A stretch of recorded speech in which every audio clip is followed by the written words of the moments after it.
استقبال کیجئے پیر صاحب کا زور سے نعرہ تکبیر، نعرہ رسالت، نعرہ رسالت، نعرہ رسالت۔ تاجدار ختم نبوت زندہ باد، زندہ باد، زندہ باد، تاجدار ختم نبوت زندہ باد، زندہ باد، تاجدار ختم نبوت زندہ باد، زندہ باد۔ انہیں جانا، انہیں جانا، نہیں مانا، انہیں جانا، نہیں مانا، انہیں جانا، نہیں مانا۔ آقا تیری شان کی خاطر، دل بھی حاضر جان بھی حاضر۔ آقا تیری شان کی خاطر، لبیک لبیک یا رسول اللہ، لبیک لبیک لبیک یا رسول اللہ۔ تشریف رکھیں، تشریف رکھیں۔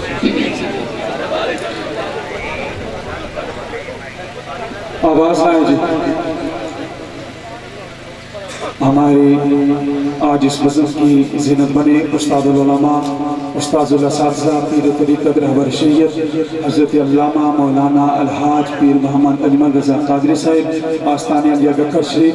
ہم میں اپنی طرف سے، انتظامیہ کی طرف سے، اہل علاقہ کی طرف سے آپ کو دل کی عطا گرائیوں سے خوش آمدید کہتا ہوں، اور رب ذوالجلال کی بارگاہ میں التجا ہے کہ رب ذوالجلال آپ کا آنا، ہم سب کا مل بیٹھنا اپنی بارگاہ عالیہ میں شرف قبولیت عطا فرمائے۔ اب بلا تمہید قبلہ حضرت جی کا خطاب شروع ہوگا۔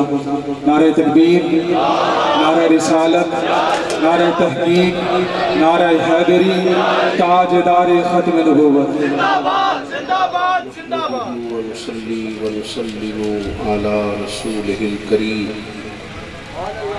أما بعد أعوذ بالله من الشيطان الرجيم بسم الله الرحمن الرحيم النبي أولى بالمؤمنين من أنفسهم صدق الله العظيم إن الله وملائكته يصلون على النبي يا أيها الذين آمنوا صلوا عليه وسلموا تسليما اللهم صل على سيدنا ومولانا محمد معدن الجود والكرم وآلہ وصحبہ وبارک وسلم الصلاة والسلام علیک یا سیدی یا رسول اللہ وعلا آلک واصحابک یا حبیب اللہ۔ حمد و صلاة کے بعد انتہائی قابل تکریم دوستوں، بزرگوں اور بھائیوں، بالخصوص حضرت صاحبزادہ پیر سید عرفان علی شاہ صاحب قبلہ، آج یہ خوبصورت اجتماع تاجدار ختم نبوت کانفرنس کے عنوان سے انعقاد پذیر ہے۔ اللہ ہماری اس حاضری کو اپنی بارگاہ میں قبول فرمائے۔ اس محفل پاک کو اللہ تعالی ہمارے گناہوں کی معافی کا سبب بنائے، ہمارے لیے ذخیرہ آخرت بنائے۔ عزیز دوستو، اللہ تعالیٰ نے قرآن مجید کے اندر ہمارے نبی کریم علیہ السلام کے ساتھ جو رشتہ بیان کیا ہے وہ ان لفظوں کے ساتھ کیا ہے کہ النبی اولا بالمؤمنین من انفسہم۔ ہم قرآن مجید کی آیات کو سنتے ہیں، تھوڑی دیر کے لیے لفظوں پر غور کریں، اللہ تعالیٰ نے اس رشتے کو عنوان کیا دیا ہے۔ فرمایا النبی اولا بالمؤمنین من انفسہم، یہ نبی مومنوں کے ان کی جانوں سے بھی زیادہ قریب ہے۔ اس قربت کا احساس پیدا کریں، اس کو محسوس کریں۔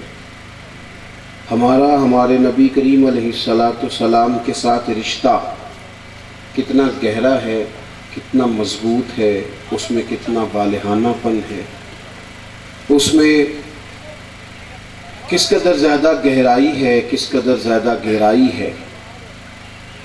نعرہ لگانا بڑی اچھی بات ہے، نعت شریف پڑھنے سے زیادہ کیا کام ہو سکتا ہے، لیکن جو آپ کہہ رہے ہیں، جو ہم بول رہے ہیں، جو ہم سن رہے ہیں، جو ہم مطالعہ کر رہے ہیں، ہمیں ذرا اس پر غور بھی کرنا چاہیے۔ یہ قرآن مجید کے الفاظ ہیں، اس پر آپ پھر غور کریں گے۔ ہم مختلف لوگوں کو کہتے ہیں تو میرے بڑا قریب ہے، یہ میرا بیٹا میری جان ہے، یہ میری بیٹی میری روح ہے۔ رب کریم نے فرمایا محبوب تو تمہاری جان سے بھی تمہارے زیادہ قریب ہے۔ حضور صلی اللہ تعالیٰ علیہ وسلم کو امت کے ساتھ جو پیار ہے، نبی کریم علیہ السلام کا ان کے لیے جو جذبہ ہے وہی بتاتا ہے کہ کتنی گہرائی ہے. یعنی محبوب سارا دن ان کو تبلیغ کرتے، ساری رات ان کے لیے دعا کرتے. جو لوگ پتھر مارتے ہیں، روڑے مارتے ہیں، وہ پتھر مار کے روڑے مار کے سو گئے، آرام کی نیند، اور حضور انہی روڑے مارنے والوں کی ہدایت کے لیے دعا فرما رہے ہیں. آپ کو درجنوں احادیث ملیں گی کتب احادیث کے اندر. میں نے بات بلا تاخیر شروع کر دی ہے تاکہ وقت کو بچایا جا سکے. اللہ کرے آپ بھی موبائل کم دیکھیں اور مجھے زیادہ دیکھیں. آمین تو کہہ دیں. دعا مانگی ہے، دعا پہ آمین تو کہنا چاہیے نا. موبائل ضرور چلائیں پر بات تو میری سنیں نا. اللہ آپ کو جزائے خیر دے. میرے عزیز، درجنوں احادیث آپ کبھی دیکھیں. مثلا میرا جی چاہ رہا ہے فلانی چیز کو. اب جب بندے کا جی چاہتا ہے تو پھر انسان کچھ نہیں دیکھتا، وہ کہتا ہے مجھے اپنی چاہت پوری کرنی ہے. کسی چیز کی خواہش جب ہم پیدا کرتے ہیں تو پھر ہم اس کی تکمیل کے لیے جد و جہد کرتے ہیں. بہت سارے لوگ بعض اوقات ہمیں سمجھا رہے ہوتے ہیں کہ یہ چیز اگرچہ آپ کی چاہت ہے، اگرچہ آپ کی اس میں بڑی خواہشات شامل ہیں، لیکن ہو سکتا ہے بعض لوگوں کے لیے تکلیف کا سامان بنے، لیکن پرواہ نہیں کرتے. جب ہم چاہتے ہیں تو پرواہ نہیں کرتے. لیکن ذرا یہ انداز احادیث میں آپ کو ملے گا اور سمجھنے والا ہے. حضور فرماتے ہیں میں چاہتا تھا، میری خواہش تھی کہ ہر وضو کے ساتھ مسواک ضروری قرار دوں. خواہش تھی، میں چاہ رہا تھا، لیکن میں کیوں ضروری قرار نہیں دیتا؟ فرمایا تمہیں تکلیف ہوگی. ہر موقع پر وہ پاس رکھنا، اس کا حصول کرنا مشکل نہ ہو جائے. فرمایا چاہتا تھا تہجد کی نماز تم پر ضروری قرار دے دوں، لیکن تمہیں تکلیف ہوگی. نبی کریم علیہ السلام فرماتے میرا دل چاہتا ہے میں لمبی نماز پڑھاؤں، لیکن پھر پیچھے کسی بچے کے رونے کی آواز آتی ہے، پیچھے بیمار کا، بوڑھے کا، کمزور کا خیال آتا ہے، نماز کو مختصر کر دیتا ہوں. رسول کریم صلی اللہ تعالی علیہ وسلم نے جگہ جگہ امت کا خیال فرمایا. وہ جو خاص رشتہ ہے ان کے ساتھ، اس رشتے کا بار بار اظہار فرمایا. اب امت کا بھی حق بنتا ہے کہ وہ اپنے دل پر غور کرے. میرے کہنے پر میں آپ سے کہوں گا آپ زور سے نعرہ لگائیں، آپ کو لگانا پڑے گا، آپ لگا دیں گے. میں کہوں گا جناب دونوں ہاتھ کھڑے کر لیں، اچھی بات ہے، آپ کر لیں گے. لیکن میں نے شروع میں کہا کہ جو ہم کہہ رہے ہیں، جو ہم بول رہے ہیں، جو ہم سمجھ رہے ہیں، جس کا ہم مطالعہ کر رہے ہیں، جس کو ہم سن رہے ہیں، ہم نے غور بھی کیا ہم کیا کہہ رہے ہیں. اپنے لفظوں کا پاس کرنا. امت کا حضور کے ساتھ والہانہ رشتہ ہونا چاہیے، والہانہ رشتہ. اور یہ لفظ سادے نہیں ہیں، یہ لفظ گہرے ہیں، سمجھنے والے. اللہ کے رسول علیہ السلام نے فرمایا تمہارا ایمان مکمل تب ہوگا جب ہر چیز سے بڑھ کر مجھ سے پیار کرو گے. اپنے گھر میں بیٹھنا چاہیے تسلی سے، غور کرنی چاہیے کہ مجھے پیسے زیادہ پیارے ہیں یا حضور کا دین.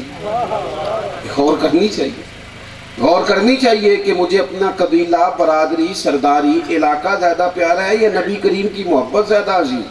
یہ غور کرنا ہم نہیں کرتے. ہم سے ہم نعرے لگواتے ہیں، آپ لوگ لگا دیتے ہیں. اس پر غور کریں، سمجھیں. حضرت عمر فاروق رضی اللہ تعالیٰ عنہ یہ دیانتدار لوگ تھے، صاف بات کرتے. حضور کی بارگاہ میں آ کے عرض کی یا رسول اللہ صلی اللہ تعالیٰ علیہ وسلم آپ مجھے ہر چیز سے زیادہ پیارے ہیں، لیکن حضور مجھے یوں لگتا ہے مجھے اپنی جان آپ سے زیادہ پیاری ہے. کیونکہ غور کر کے آئے تھے نا، تسلی سے سوچ کر تفکر کر کے آئے. تو انہوں نے غور و فکر کے بعد نتیجہ عرض کیا یا رسول اللہ صلی اللہ تعالیٰ علیہ وسلم مجھے لگتا ہے کہ جان مجھے آپ سے زیادہ پیاری ہے، باقی میں ہر چیز قربان کرنے کو تیار ہوں. حالانکہ باقی بھی تو بڑی بڑی چیزیں ہیں نا، اولاد کتنی پیاری ہوتی ہے. فرمایا ہر چیز قربان کروں گا، ایک جان. نبی کریم نے یہ نہیں فرمایا چل آہستہ آہستہ یہ بھی ٹھیک ہو جائے گا، یہ نہیں فرمایا چل اتنی چیزیں ہو گئی ہیں ایک رہ گئی ہے نا یہ بھی ہو جائے گی، یہ نہیں فرمایا. انہوں نے بات 100% کی تو حضور نے بھی فتویٰ 100% ہی دیا. محبوب فرمانے لگے ان کے سینے پر ہاتھ رکھ کے حضور فرمانے لگے سن پھر عمر ابھی ایمان نہیں مکمل ہوا. ابھی ایمان ابھی نہیں مکمل ہوا ایمان. اگر جان زیادہ پیاری ہے تو ابھی ایمان نہیں مکمل ہوا. حضرت عمر فوراً بول پڑے عرض کی حضور کرم ہو گیا ہے آپ حکم کریں میں جان بھی قربان کرنے کو تیار. تھوڑا سا نا اپنے اندر وہ شوق لائیں دین کے لیے. جذبات کا عالی مزاج ہمارے ہاں لوگوں کے جذبات ہوتے ہیں اللہ کا بڑا فضل. لیکن کچھ عرصے سے میں محسوس کرتا ہوں کہ ایک غریب طبقہ ہے بیچارہ جو میلاد کی محفلوں میں میلاد کے جلوس میں محافل میں آ جاتا ہے. تگڑے لوگ بھی جاتے ہیں جلوس میں لیکن جب سیاسی آدمی کا جلوس ہوتا ہے وہ جو گاڑی کبھی کسی مریض کے کام بھی نہیں نہ آئی کہ چلو ہاسپٹل لے جائے کسی بیمار کو اس پر بھی جھنڈا لگ جاتا ہے. اور بڑی تیزی سے لوگ اپنے لیڈر کے سامنے اپنی وفاداری کا اظہار کرنے نکل پڑتے ہیں. میرے عزیزو نبی کریم علیہ السلام کے ساتھ جب ہمارا تعلق وارفتگی کا ہوگا شوق کا ہوگا اور میں آپ کو عرض کروں جب تک پیار نہ ہو تب تک مزہ بھی کوئی نہیں آتا. محبت ہو جائے نا محبت. اس نے کہا تھا عشق ایک ڈھونگ ہے اور میں نے کہا تجھے عشق ہو خدا کرے پھر کوئی تجھے اس سے جدا کرے پھر تو اسے تسبیحوں پہ پڑھا کرے پھر تو گلی گلی پھرا کرے پھر تو اسی کا نام جپا کرے پھر میں کہوں کہ عشق ایک ڈھونگ ہے اور تو نہیں کہا کرے. نبی کریم علیہ السلام کے غلاموں پیار اور محبت میں چلیں ایک مثال آپ کو دے دیتا ہوں. بہت سارے لوگوں کے کو اس بات کی اہمیت کا اندازہ ہو جائے گا. گھر میں سارا کچھ ہو نا دولت بھی ہو آسانی بھی ہو بچے بھی ہوں ہر شے ہو. ادھر دیکھو میری طرف. گھر میں ہر چیز ہو صرف میاں بیوی میں پیار نہ ہو مجھے بتاؤ گھر میں سکون ہوتا ہے؟ جلدی بتاؤ بھئی ہر شے ہے نا کرو نہ گزارا. لیکن بے چین پریشان گھر سے میاں صاحب نکلتے ہیں. گھر میں ٹینشن ہے ڈپریشن کے مریض بڑھتے ہیں. اور اگر فقط پیار ہو باقی کوئی شے بھی نہ ہو تو گزارا بڑا صحیح ہو جاتا ہے.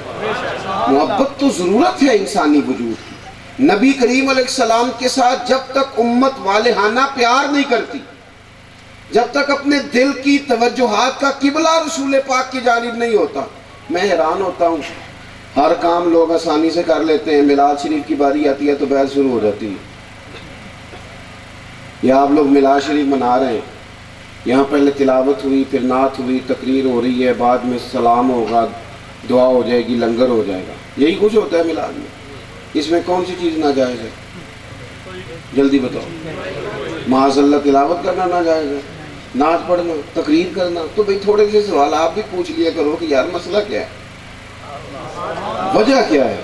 اور اگر اسی پروگرام کو سیرت النبی لکھ کے کر لیا جائے پھر ٹھیک ہے اوپر سیرت النبی لکھ لیں اور تلاوت کر لیں نعت کر لیں تقریر کر لیں تو پھر ٹھیک ہے. بھئی کس بات سے اختلاف کرتے ہیں؟ بلا وجہ امت کو تقسیم کیا جاتا ہے.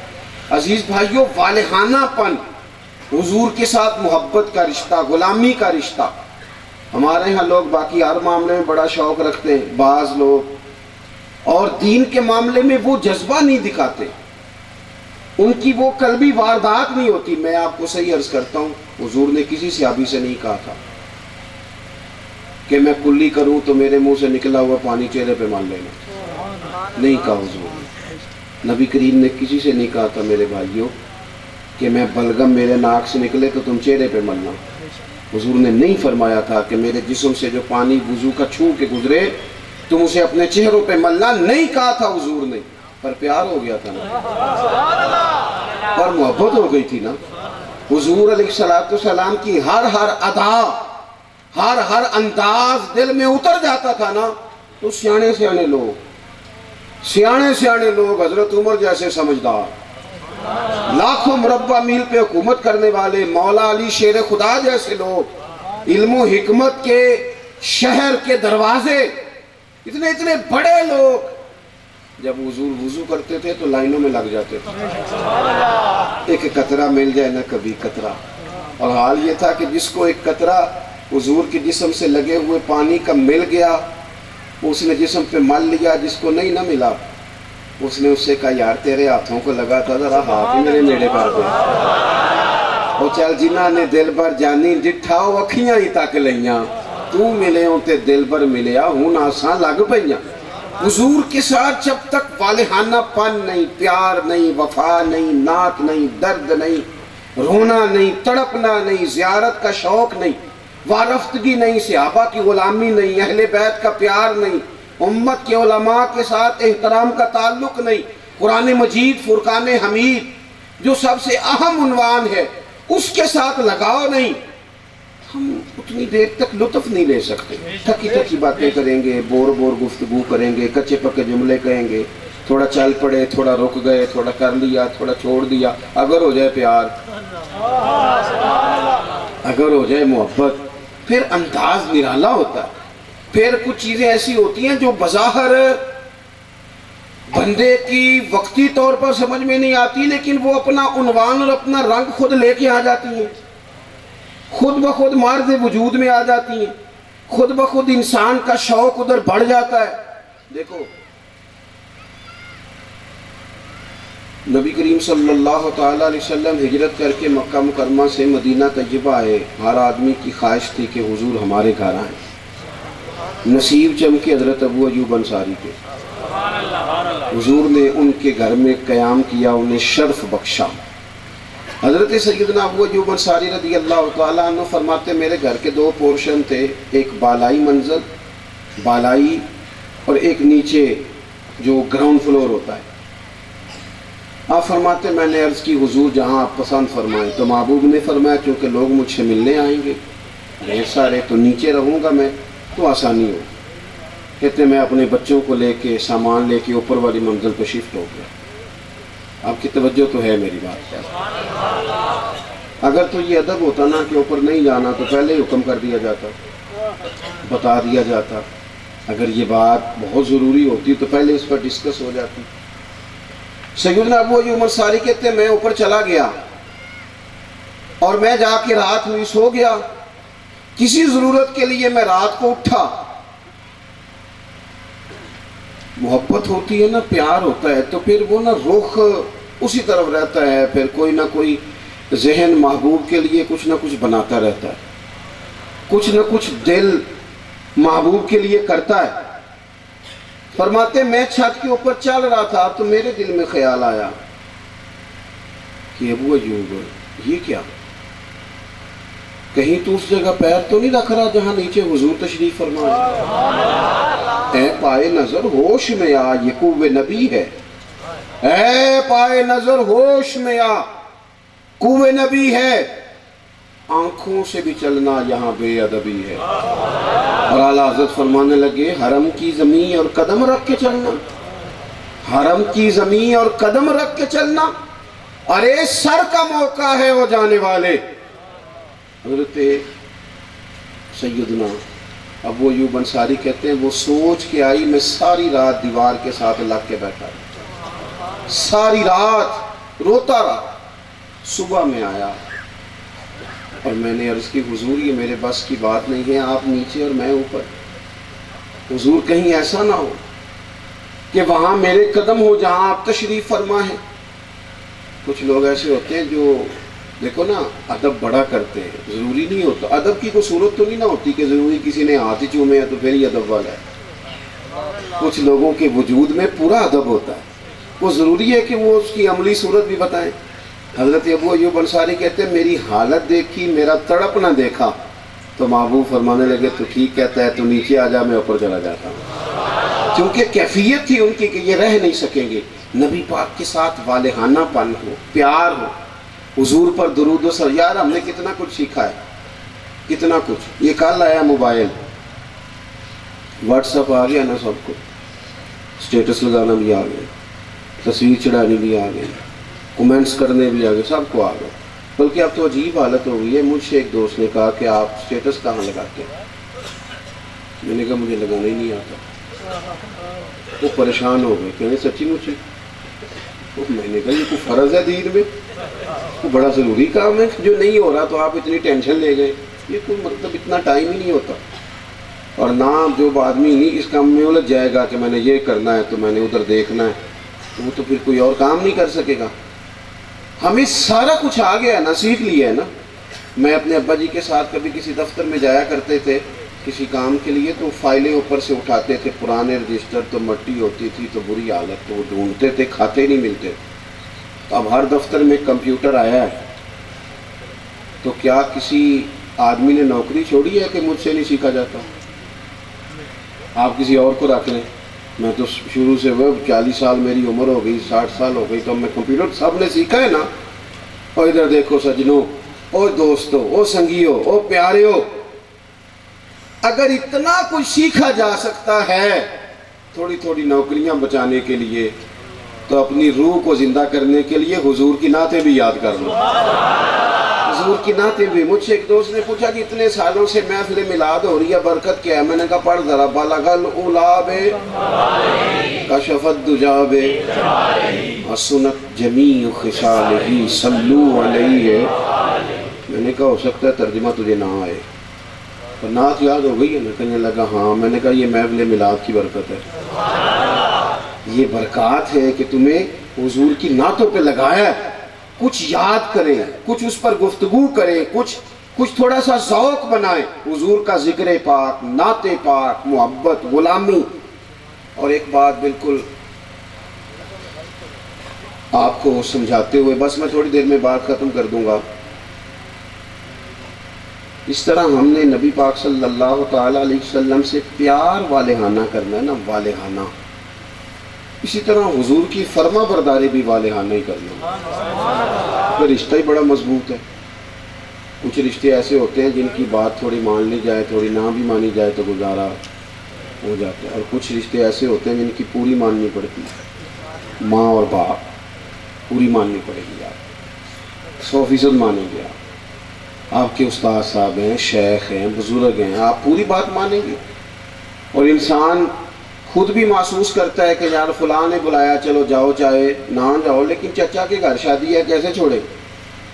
کچھ رشتے ایسے ہوتے ہیں جن میں پہلی فرصت میں وہ بات مانی جاتی ہے.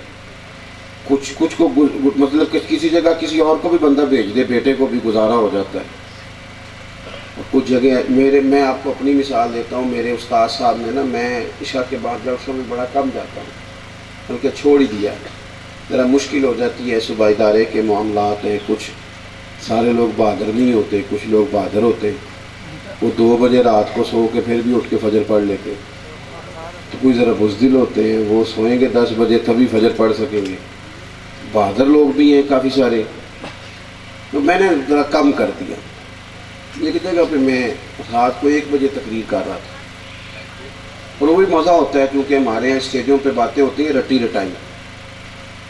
نقیب محفل نے رٹی رٹائی بات کرنی ہوتی. تو وہ کہہ رہے تھے اب بلا تاخیر. میں کہ 1 بجے بھی بلا تاخیر. میں کہ 2 گھنٹے اور لا لو. بھئی اب آپ کہیں 7 تاخیر کے، پوری تاخیر، ابھی بھی بلا تاخیر. 1 بجے میں بیان کر رہا تھا تو مجھے ایک صاحب کہنے لگے آپ تو عشاء کے بعد معذرت کرتے ہیں.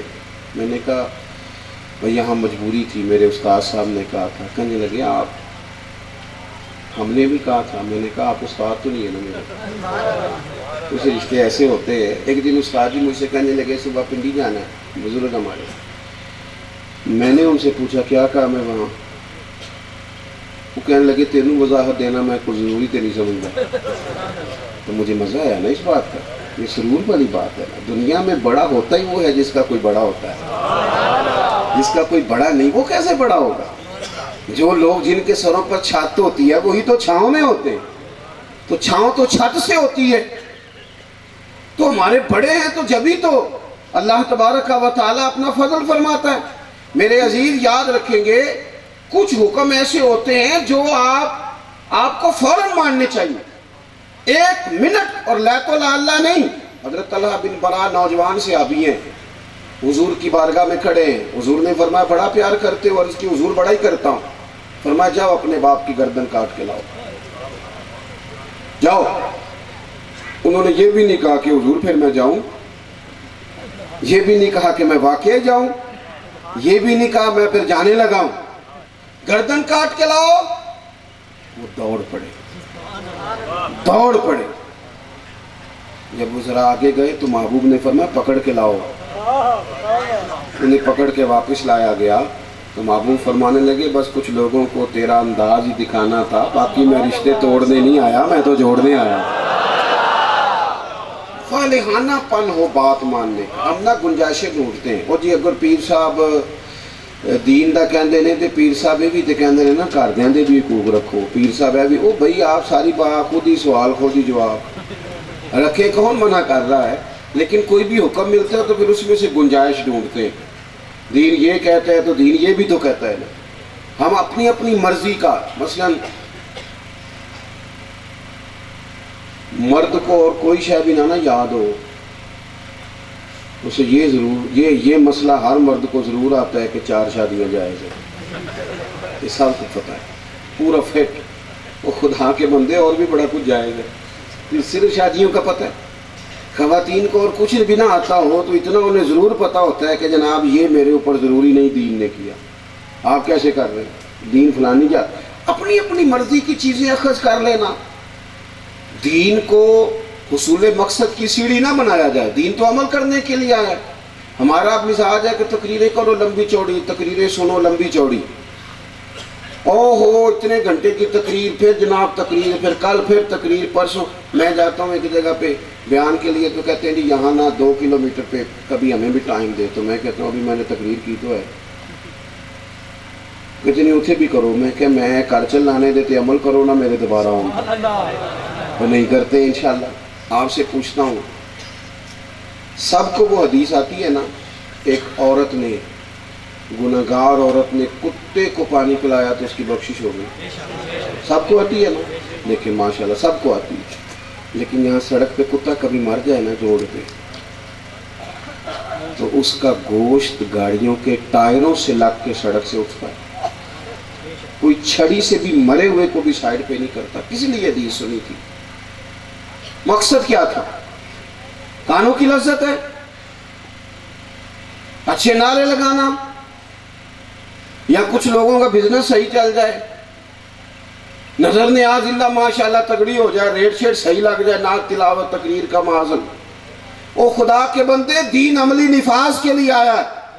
لیت اللہ کا کیا مطلب؟ جب ہم نے حدیث سن لی تھی کہ حضور نے فرمایا گناہگار ترین عورت کتے کو پانی پلایا تو بخشی گئی، تو پھر ہماری گاڑی جب ٹکرائی تھی کتے سے بریک کیوں نہیں لگی؟ پھر گاڑی سے پانی نکلا کیوں نہیں؟ اور اس کے پیچھے ہم نے تو حدیث سنی ہوئی تھی.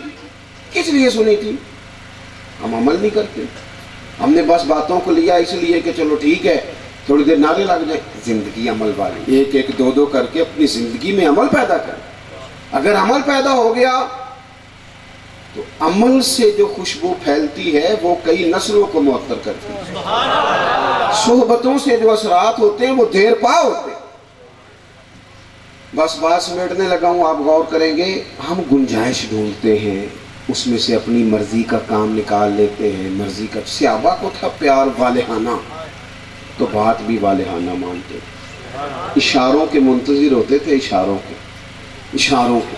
بلکہ کئی دفعہ تو وہ ہمارے یہاں بہت سارے لوگ ہیں کہتے ہیں حکمت کیا ہے؟ تو میں نے کہا جو غلام ہوتا ہے وہ حکمت نہیں پوچھتا.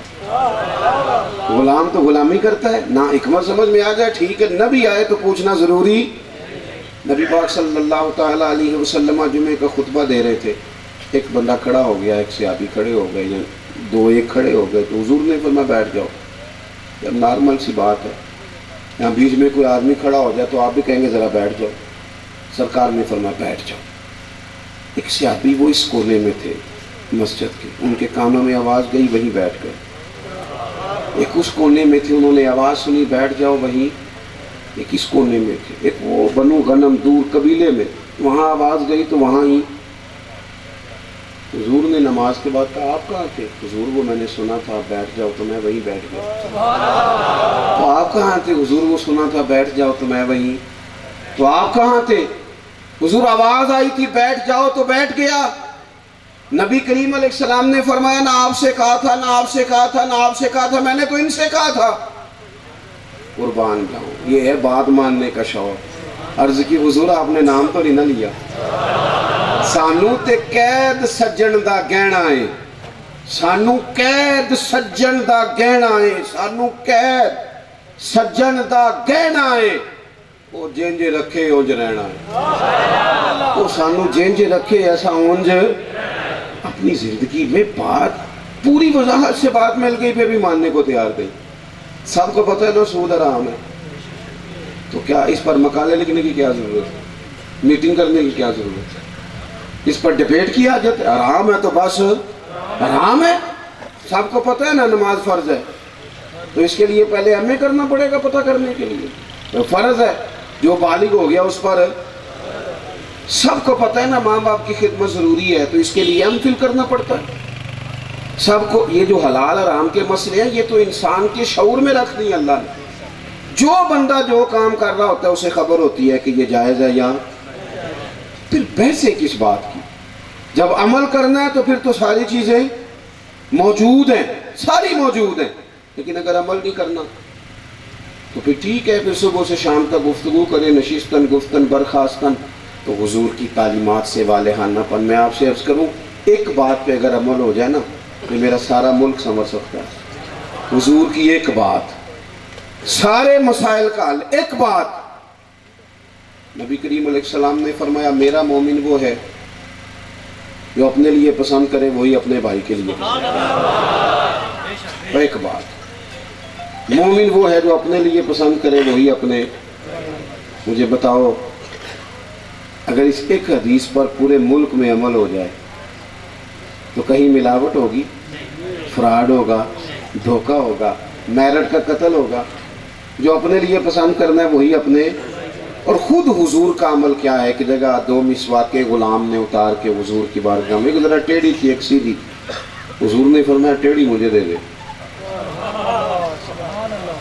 یا رسول اللہ آپ سیدھی مسواک، تو محبوب نے فرمایا نہیں بھائی، اصول بیان کیا ہے، مومن وہ ہے تو اپنے لیے پسند کرے وہی اپنے۔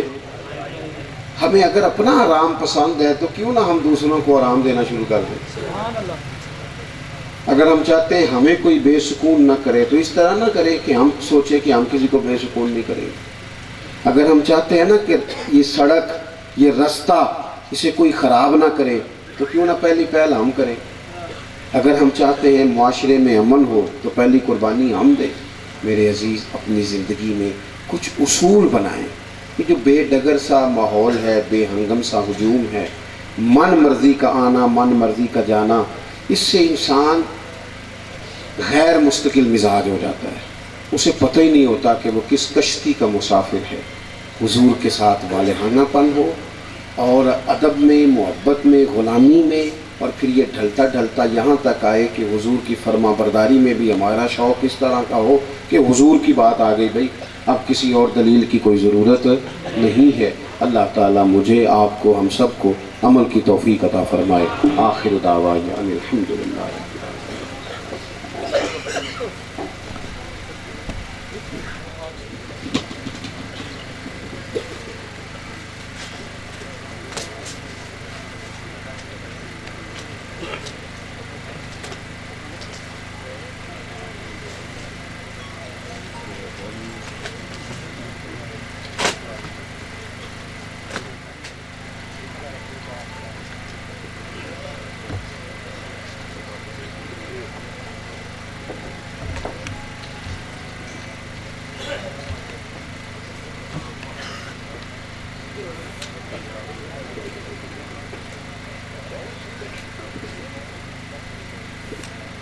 بسم اللہ۔ یہ محمد لطیف صاحب ول محمد صدیق، محمد لطیف ول اللہ اپنے بارگاہ میں قبول فرمائے۔ نعرہ تکبیر، نعرہ رسالت، یا رسول اللہ، نعرہ ختم نبوت، زندہ باد زندہ باد، تاجدار ختم نبوت، زندہ باد زندہ باد۔